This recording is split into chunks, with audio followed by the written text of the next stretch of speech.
Well, Watching the Dark is about, well, it's always difficult to say what a book is about, you know, and it takes shape as I write it. So I don't do an outline. I don't know where it's going to end when I begin.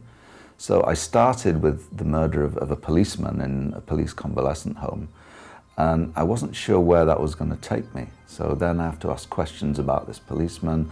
Was he up to something, you know, and it turns out that maybe he was. And then there's a girl who's disappeared from a hen party in Tallinn, and does that come into it?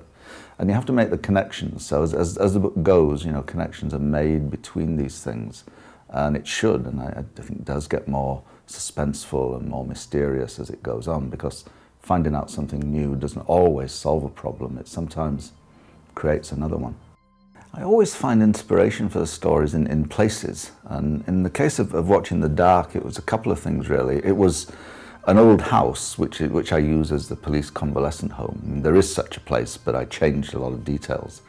And secondly, it was Tallinn. I happened to be teaching there for a week one summer, and I found it was an interesting old town and a lot of winding, twisting alleys that would be good for bad things to happen, people to get lost and to disappear. And of course, it has all those connections with the old sort of Soviet bloc and everything. So there's a lot of room for intrigue and mystery there, and it just seemed to me that it would be an interesting place to send Banks to and to write about it in the context of a crime novel.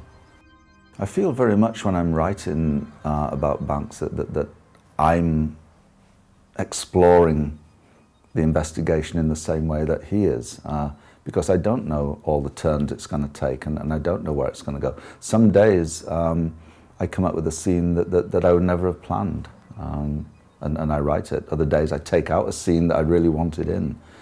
And it's not until I'm maybe about 3/4 of the way through that I start to get an idea of the light at the end of the tunnel and where it's going to go, and then I have an ending I can write towards because I know what's going to happen. But most of the time, no, I'm finding my way very much as Banks is.